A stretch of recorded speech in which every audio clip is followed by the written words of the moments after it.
Restaurant style instant paneer butter masala చాలా ఈజీగా ఇంట్లో ఉండే వాటితోనే చాలా టేస్టీగా తయారు చేసుకోవచ్చు. ఎటువంటి హడావిడి లేకుండా సింపుల్ ఇంగ్రీడియంట్స్తో చపాతీ, పుల్కా, పరాటా, ఫ్రైడ్ రైస్, దోశలకు కూడా దేనిలోకైనా చాలా పర్ఫెక్ట్ కాంబినేషన్గా తయారు చేసుకోవడానికి. హాయ్ ఎవ్రీవన్, నేను సుధాని. Welcome back to our channel smart Aishwarya kitchen logs. ముందుగా ఒక 15-20 జీడిపప్పు పలుకుల్ని కాస్త వేడి వాటర్ పోసి నానబెట్టుకోవాలి. నేను 250 గ్రామ్స్ పన్నీర్ తీసుకున్నాను.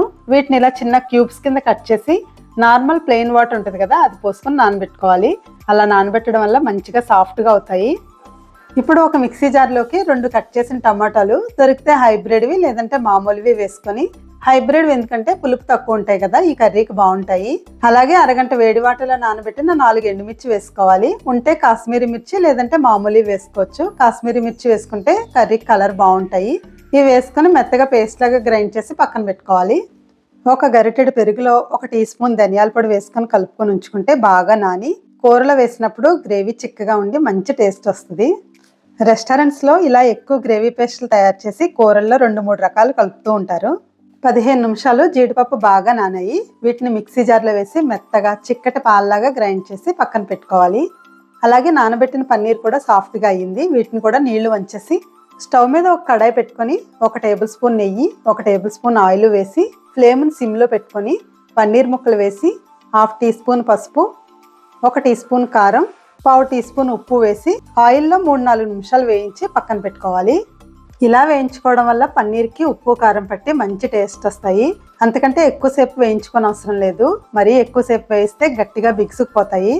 స్టవ్ మీద కర్రీ వండుకునే ప్యాన్ పెట్టుకొని 5-6 టేబుల్ స్పూన్స్ ఆయిల్ వేసుకొని ఫ్లేవర్ కోసం 1 టీ స్పూన్ జీలకర్ర, 2 ఇలాచి, లవంగాలు, బిర్యానీ ఆకులు, చిన్న దాల్చిన చెక్క ముక్క వేసి చిన్నగా తరిగిన 5-6 వెల్లుల్లి తరుగు వేసి వేయించి చిన్న ముక్కలుగా కట్ చేసుకున్న 2 ఉల్లిపాయలు, కట్ చేసిన 5 పచ్చిమిర్చి వేసి బాగా దోరగా వేయించుకోవాలి.